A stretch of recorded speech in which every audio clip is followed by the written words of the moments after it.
Did you know that you could be leaving thousands of dollars of tax savings on the table by not deducting your home office expenses? Whether you're a real estate investor or small business owner, I'm going to break down in this video how you can properly deduct your home office to maximize your tax savings. Hi, my name is Thomas Castelli, and I'm a CPA and tax strategist that helps real estate investors and small business owners use the tax code to their advantage to maximize their tax savings. If you do like this video, make sure to hit the like button as well as the subscribe button and the bell icon so you don't miss out on future tax savings videos. So first, we have to make sure that your home office qualifies for the home office deduction.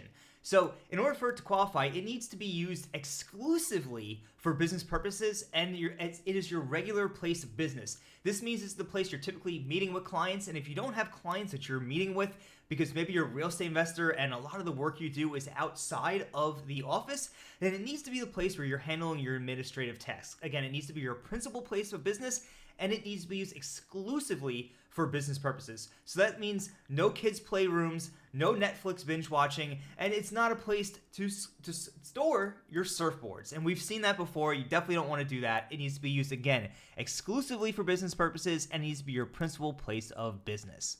All right, so now we have to calculate your home office deduction, and there are two ways to do it. There's the simplified way and the regular way.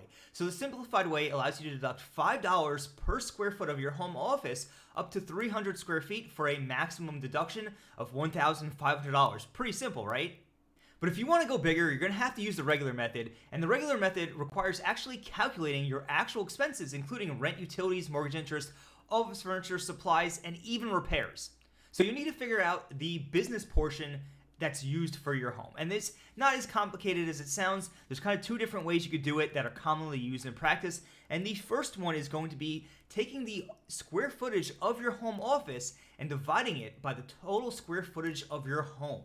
All right. And the second way is by using the rooms in your home if all the rooms are substantially similar. Now, having said that, most people I've seen in reality end up just using the square footage method because it's more precise and it just works out better for substantiation purposes if you are ever audited by the IRS. There's a few key things here I want to point out before we move on, and that is that if you are using the regular method, you are going to take that business use percentage that we just discussed, again, taking the square footage of your home office and dividing it by the square footage of your home. You're going to multiply that ratio, that percentage, by the actual expenses of your entire home. And these things will typically be your mortgage interest or rent, utilities, and perhaps other things that it takes to run your entire home. But when it comes to specific things related simply to your home office or exclusively to your home office, like office furniture and supplies, these things are usually 100% deductible because they're only used in your home office. And when you're using the regular method, it's absolutely essential that you keep detailed records of your home office expenses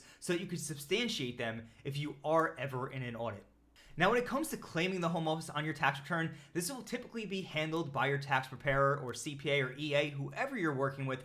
However, it will be found on Form 8829 of your tax return. So you're going to want to review your tax return and make sure that it's actually made it onto your tax return and was reported there, because it's not uncommon when we review tax returns to see this form missing despite the fact that you actually had a home office. So again, Form 8829 is going to be the part that you want to check to make sure that it actually makes it onto your tax return so you can actually capture the benefits of having a home office. And just some mistakes to avoid, you're definitely going to want to make sure that you're not including any personal items in your home office expenses, because that's a quick way to get in trouble if you are ever audited by the IRS. And again, you do want to keep the substantiation and documentation of your home office expenses, especially when you're using the regular method, because you just don't want anything to go missing and have to pay back taxes, penalties, and interest if you are ever audited. So that's pretty much the tips for the home office. Do you have any questions on it? If so, go ahead and drop them in the comments below. We're going to go ahead and answer as many questions as we can. And if you did like this video, remember to hit that like button, hit the subscribe button, and the bell icon so you don't miss out on future videos here on the channel. And who knows, that next video might just save you a few $1,000s in taxes. That's it for today, and we'll catch you on the next video.